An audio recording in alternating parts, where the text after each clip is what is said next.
Naptown Tuner here, like and subscribe. This one's going to be putting the core support in service position. Let's say you're doing a timing chain or you want to remove the engine.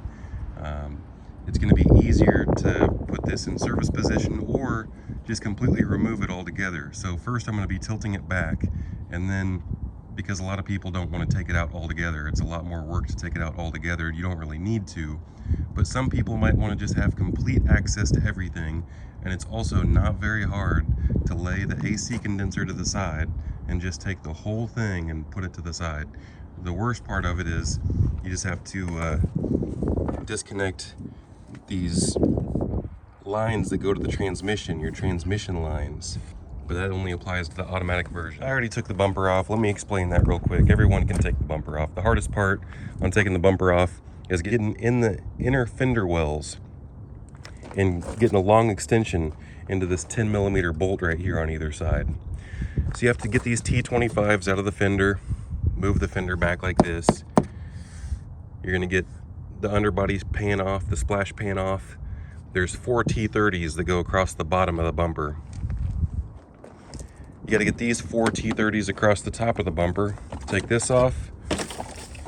You can get this intake boot off with these 2 T25s. And then we'll have some T20s right here. T20, T20. And I showed this in a short video. Once you get this 10mm out the side here, you're just going to, and all these out of the inner fender well, you're just going to gently pull on this bumper and pop it out of these clips. So taking the bumpers off easy, don't be worried about that. As long as you don't break these little plastic tabs right here, because it's not going to want to really, the only thing that will hold that bumper into your fender if you break these little tabs is these bolts that go through the fender liner. And if you don't put your splash pan on, it's going to look like this. The fender liner is going to rub into your tire and it's going to destroy it. And this is a car that has been sitting for a long time, so the previous owner did that. And also, don't over torque these fender liner screws because they're going into a plastic bumper. And if you strip out the plastic insert in the bumper, then there's nothing to hold this fender liner into. So you have to have a delicate touch. Now let's get on to the service position stuff. Alright, looks like I already pulled this off, or maybe the previous owner did. If I remember correctly, this little clip is supposed to clip right here, and you just pull it straight back. And this right here is missing. There's supposed to be a little retainer clip right here to hold that in there. So unfortunately I can't show you. This has already been apart before, but that stuff's easy. We don't necessarily have to take this off if we're just tilting it back, but this is also pretty easy. So let's pop this out. And someone already broke that. See, it's good to show you what people broke and what people didn't put back as well. There's a little tab just like that tab that someone broke right here. And this is where you disconnect your hood latch. So you're supposed to take pliers and pinch that. So you see, you just pinch this little clip right here, and then you can wiggle it through and then put that to the side. There's a couple different ways you can take this off, but sometimes I just pull this out like that and then hinge it back like this. And then you just pop this ball straight out. Now this other wire that comes through here is for your hood latch. And I could pull the camera down there to show you, but I'm just going to explain it.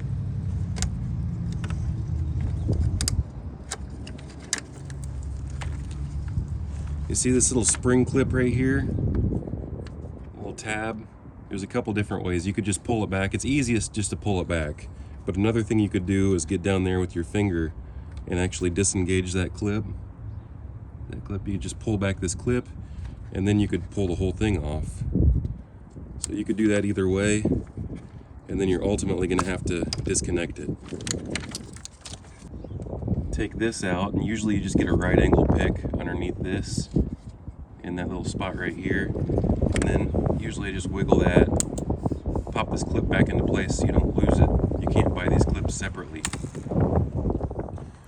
We got a bunch of wiring here. One thing you'll notice if you take the bumper off is there's going to be a home link in here, and this one had an aftermarket grill, but you can simply disconnect this, disengage this clip right here by pushing in right here, so you don't have to disassemble this whole thing, this whole home link module. There'll be a lot of little clips, like this bulb right here was in the fog light, and you can either unclip it right here or you can just twist the bulb out like that and lay it to the side. We have the airbag connectors, airbag clips.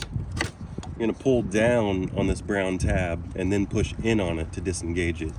And you don't want to turn the car back on after you've disconnected your airbag connectors. If you do that, you'll have to reset your airbag light with a special scan. So we've got the horn. Pull back. You push back on this clip, and then it's usually easiest to push in and then pull back once you're already pushing in on the clip. But some of these are pretty hard to get to. Now, this is one of those little Christmas tree type deals in here. Usually it's good to have a little panel clip tool behind that to pop it loose.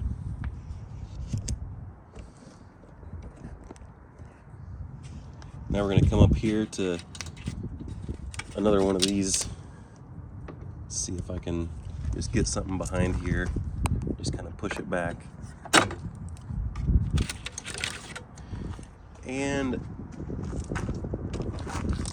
this is going to all that home link stuff. This is like an ambient temp sensor. This kind of goes inside that rubber grommet right here, so just pull that out of that hole.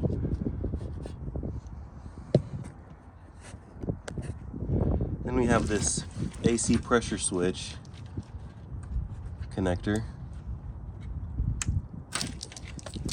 Pull that out, and then the wiring on this side is all the way disconnected. Just lay that to the side.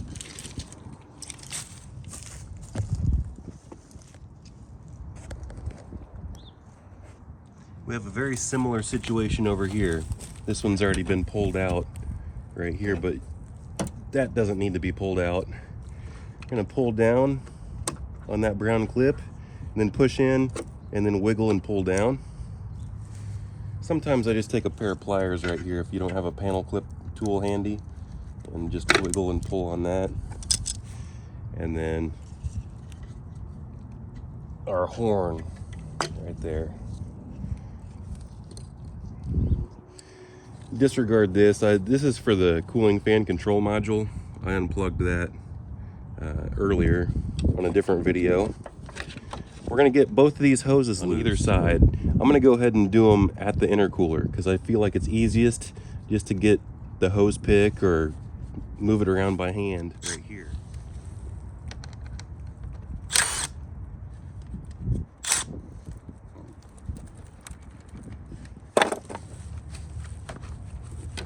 See, that easily came off. We'll do that same thing on the other side. And we're going to need to take this. This is the actual bumper. The thing that goes over this is called the bumper cover, but this is the bumper. And we're going to take this out next. First, I'm going to take these 13 millimeters out of the bottom here. Kind of going the wrong way. I should have checked that. Not like a quarter drive impact's going to break it off or damage it. Sometimes it actually helps to tighten it first and then loosen it, if you didn't know that.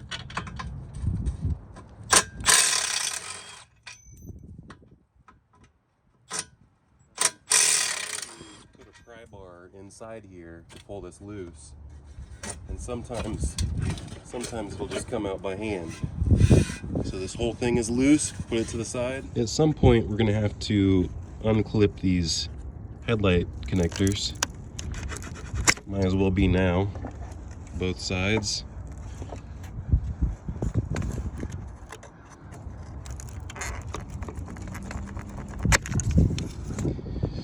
At some point we're gonna have to unbolt these coolant lines, but I usually like to clamp those. Even though fluid's not gonna continue to pour, it will dribble out just a little bit. Sometimes I like to clamp those hoses, and you'll lose just a little bit of transmission fluid out of this cooler, but it's not gonna be enough to where you need to top it off. If you're just tilting the core into service position, you probably don't necessarily have to do anything with these, but I'm gonna go ahead and remove the core in the second stage.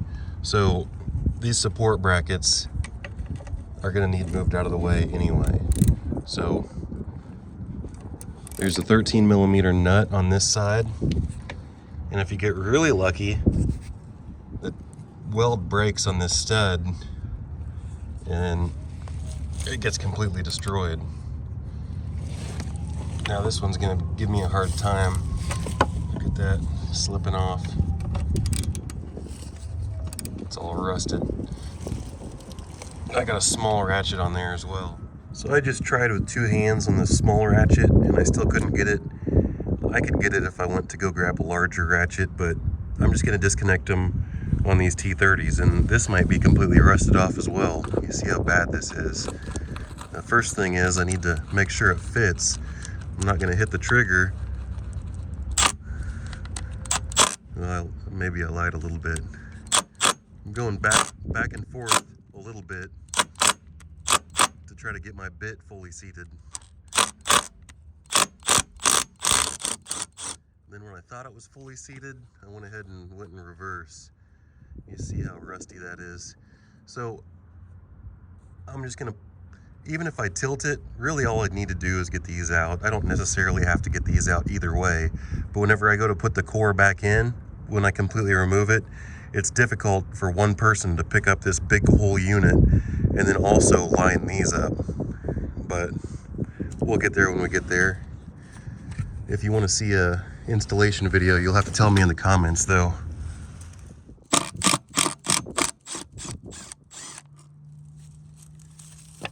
And for that, I'm going to be using these hose clamp vice grips, and I'm going to try to get both hoses at the same time. And I'm going to have the most luck with that probably right here. See that? If I can get it back in there again. There we go.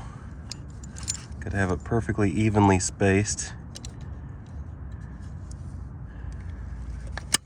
And perfectly crimped. Now we can take these 10mm out. Ratchet here. Toss that in there.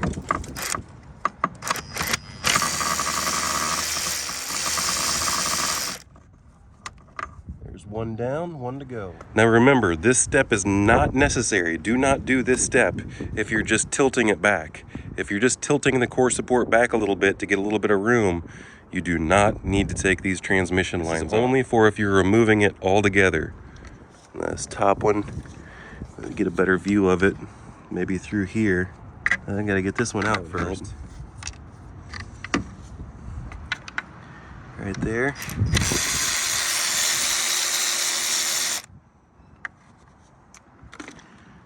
But since I'm gonna go ahead and remove, that's all right. Those always waste the most time, those dropped bolts. Gotta get a pry bar. The good thing is I got a bunch of hardware handy, and this is a basic 10mm bolt, so I don't waste my time trying to find it. But sometimes you have to be extra careful.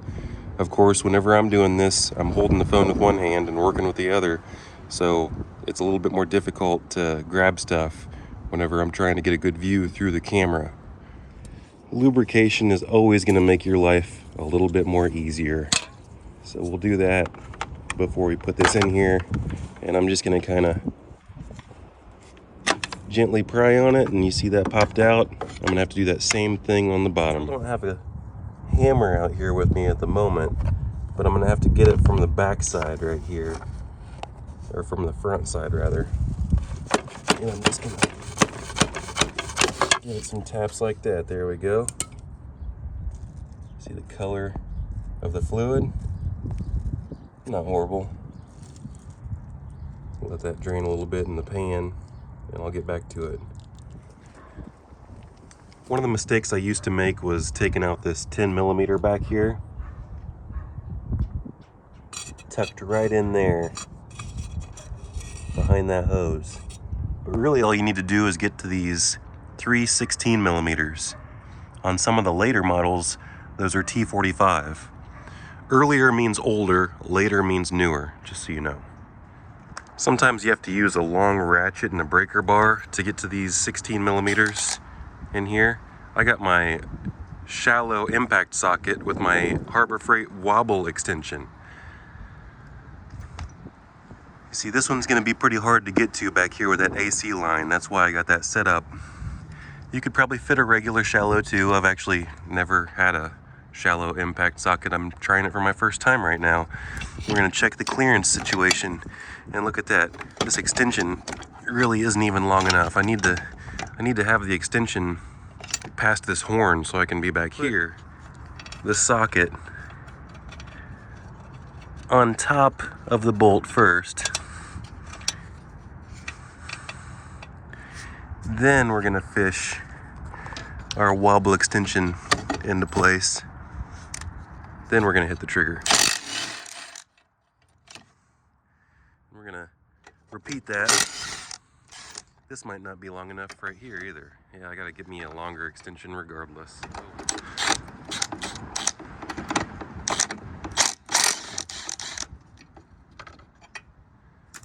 You can get a magnet and fish these out so you don't lose them. Do the same thing, only we got more clearance on this side. Look, unfortunately I got double wobble extensions, but I brought both of these out here with me. So I didn't bring all my tools out here with me, but I really like these wobble extensions. You're not supposed to double impact wobbles up, and you're not supposed to double up wobble extensions or anything like that. And then these last two right here. Notice how the impact slows down after it busts it loose. That's kind of a nice feature, don't you think? Now we still have just these two bolts up here holding it in. Two T30s. But before I take those out, there's a few different things I like. I actually prefer to have some old head bolts to put in here, but you probably don't have these. You can put long quarter drive extensions or a long pry bar or but they'll slide out is the thing. If you put a long bolt in there, it's going to stay in place. So let's pull these old bolts out first, and then you see this? I can put this old bolt right in that hole, thread it in there, and that's going to hold everything in place. Now this is for tilting the core support back a little bit, just to give you a little bit more room to work with. We'll do that on both sides just to show you how it works. Works a little bit better on the bottom than it does on the top.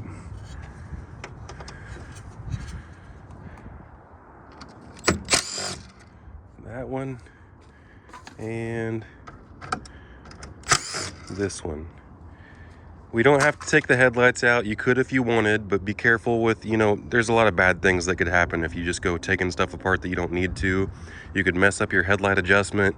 You could strip out some of these clip nuts. You could strip out some bolts. You could break some plastic tabs. If you don't need to take stuff apart, try not to. That's just my rule of thumb. And I already had some of this apart for other videos. I've been taking my time on this car, especially since it's been sitting for over 3 years. Definitely been taking my time on it. Now we can just kind of pull it back a little bit. There's a few other things we're going to need to do. See, this is already kind of enough room. I didn't take these lower supports all the way out, but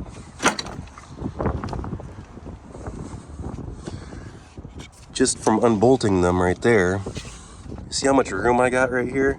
It's a lot of room for activities. And you see my head bolts right there holding the whole, supporting the whole thing? That's the way you want to do it. You want to pay attention to, look, this is missing little rubber skirts. There's supposed to be rubber pieces that clip into right here. And this has probably been in a collision. This car has been in a wreck and it's been through a body shop. I can just tell you that right now. It's missing this one too. You want to pay attention to those. What else can I say? Well, let's just go ahead and take the whole thing out of the way now. There's a few extra steps to just remove the whole thing completely out of the way. We're going to do that right now. So we already drained the coolant, but if we didn't, then I already showed that in a different video. There's this little valve right here, a little nipple, and you can drain it with a hose into a bottle, or you can just put a big pan underneath here and undo these clips and pull the whole thing out. I think I got a right angle pick right here, so we can just lift these clips. Let me get a good view. Lift these clips. See, this one's coming out on me, but that's good enough. It'll stay there. It's crooked. And here's another thing. I can sit there and wiggle that, but also I can grab my spray and just give it a little squirt. Yeah, I'm using PB Blaster. It's probably not the best thing to spray on seals, but if you want something safe for rubber, get yourself a squirt bottle, a trigger pull squirt bottle, and put regular coolant in it. You don't have to worry about anything if you got that. Now, I always like to put these clips back in because they're just quick connects, so I don't lose them. And we're going to do that for the bottom hose as well. Right down there. I'm going to give it a quick spray right there, and now I'm going to get back on this side to give it a wiggle. A wiggle and a pull. There we go. Pop this back into place. Now we can get this condenser out of our way. I wanted to save this to the end because we don't want to damage this thing. And there's a trick on getting this condenser out. So I just took these two screws out, and that's going to help us a little bit, but not really. Now that's loose, and that's going to want to fall out. So we got to put that somewhere, but this other bottom side here will not fall out. We still have to take this air dam out, and these air dams break easily. There's a couple clips that go in here in the side of the radiator, and let's see if I can show you where it is. That's a clip that you have to disengage, and there's another one tucked way up in here. So, see, I just pushed in with my finger and I pulled out. And this other one, so pulling it out is the hardest part. Clipping it back in is easy. I'm just gonna take my flathead here and push in on that clip. And you see, whenever I pushed in on it, I also kind of pried out. So I was kind of releasing it and pushing on it at the same time. And look at that, not broken. So now you see that that might have helped us a little bit, but this part right here is held in by those screws. We really have to release these clips right here and pull the whole thing up. So taking those bolts out is actually useless. But not entirely, because you see, if we can get this out of our way and we can just slide that up, that's nice to have. The top one really is completely useless though, because only this front strap will come loose and the back strap is actually connected to the condenser.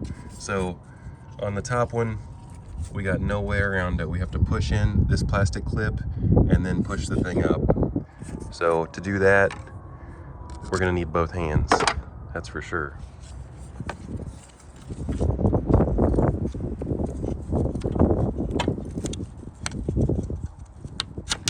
There we go. Just lay that there for now. We have the same air dam on the other side. We have to disengage these clips. Now this is the hard part because we have some AC lines in our way.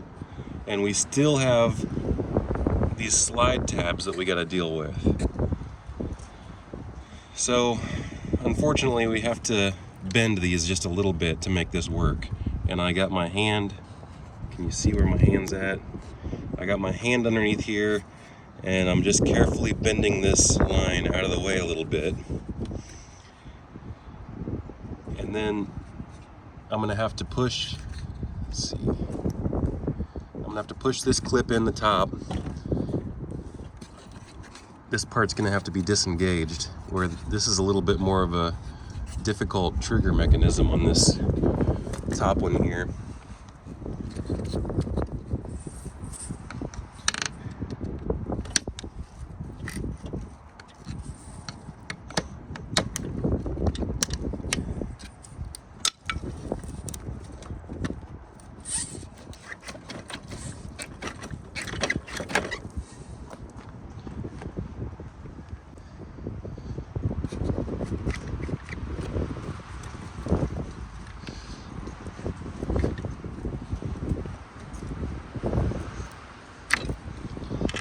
This isn't so pretty. I don't know if you could see all that. But I disengaged this bottom one, but it bent a little bit, but it's gonna have to bend to go back in as well. This is the way around it if you don't wanna release if you don't have an AC machine, you gotta do something like this. It's just the way it is. But is it really that bad? I mean, I had to bend to this line a little bit, I had to bend to this tab a little bit, and then this top tab really didn't get bent very much. Now,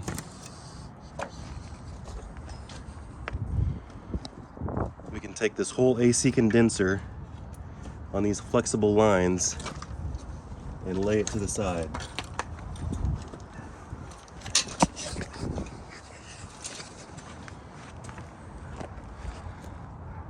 So with the AC condenser laying to the side, you want to be very careful with it. Now we can take our head bolts out and take the whole entire core support off.